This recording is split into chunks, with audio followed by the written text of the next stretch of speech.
The preliminary task was an extremely valuable process to undertake before the filming of my opening sequence.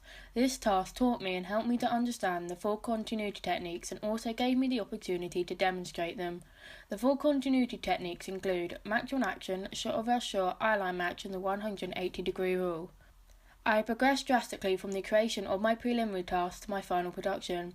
In the final production of my opening sequence, I made sure to be more aware to the lighting in shots, as in my preliminary task I didn't pay enough attention to the lighting, which resulted in the exposure in some areas of the frame to be far too bright.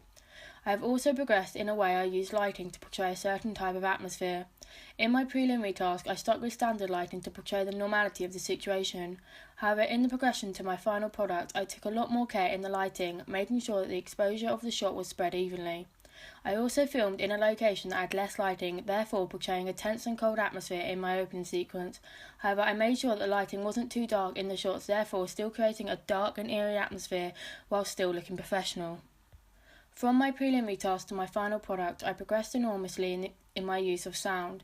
In the preliminary task, I used a soundtrack that was far too upbeat for the situation occurring.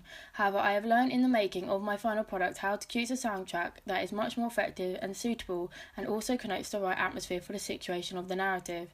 I took a lot more care and time when choosing the soundtrack that would accompany the visuals of my opening sequence. I chose a soundtrack that was much more suitable for the visuals and narrative, therefore making my overall product more successful and professional. I have also learned how to fade the audio levels in and out much more gradually compared to my preliminary task. This therefore improved the overall quality of the sound in my final production, as there wasn't any areas where the soundtrack stopped suddenly, which gave a cleaner finish to my final production. My use of non-diegetic and diegetic sound can be said to be an area that I've progressed in from my preliminary task to my final production. In the preliminary task, apart from the soundtrack, I didn't use any non-diegetic sound, such as sound effects, to add more mood to the narrative. However, in my final product, I used non-diegetic sound to create a more cold and windy atmosphere in the setting of my opening sequence. My use of diegetic sound was also much more effective compared to my preliminary task, as I faded the soundtrack levels in my final production whenever there was any sound or my character moving, therefore creating a more realistic product. Whereas in my preliminary task, I didn't fade the audio levels of the soundtrack when either of the characters were walking, only did it when they exchanged sentences and when the boy was unlocking the door.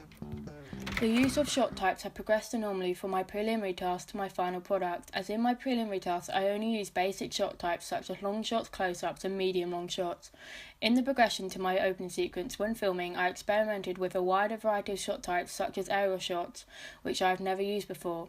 My editing is also an aspect that has improved exceedingly from my preliminary task to my final production. In my preliminary task, the continuity technique match on action wasn't edited closely enough, therefore resulting in the shots not looking like a continuous flow of action. However, in the progression to my final production, I took much more care when editing, therefore ensuring that the match on action had complete continuity. My final product didn't include the continuity techniques eyeline match and shot reverse shot.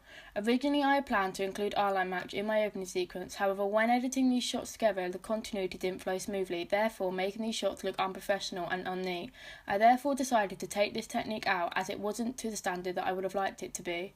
I also didn't use shot reverse shot, as this technique is commonly used in film to help show the interaction between two or more characters, and as there was only one character in my opening sequence I didn't feel like that it was necessary to include. I abided by the 180-degree rule when filming both my preliminary task and opening sequence. However, as this doesn't show any progression between the two products, I have still learnt that the 180-degree rule is important to stick to when filming, as if it wasn't stuck to then it could confuse the audience about the positioning of characters in the frame. However, if I weren't to have been taught this technique at the start of the course, then my final product would not be to a high standard, as I would not have been aware of the rule, therefore breaking it and making my finished product look unprofessional. I progressed from the preliminary task to my final production with my storyboarding. My storyboarding for the preliminary task was very basic and not detailed. I also didn't vary my shot types, therefore resulting in my preliminary task being as simplistic as it could have possibly been. However, I progressed in my storyboarding for my opening sequence as they included a wider variety of shot types, more detailed drawings and more thought into the duration and sound present in each of the shots. My knowledge and understanding of Final Cut Pro improved immensely when editing my opening sequence. When editing my preliminary task, I didn't really know much about the software and how to use it, which resulted in my preliminary task being as basic as it is. However, I have shown progression in my ability to use Final Cut Pro in my final product, as I have used effects such as Luma Kia to create a much more tense and eerie atmosphere, therefore connoting the crime drama genre and making my finished product appeal more to my audience. I have also learned how to transform and crop shots, which allowed me to cut any unwanted areas of the shot out, and by transforming it I was able to stretch the shot once it had been cropped to appear as it was originally filmed in that way.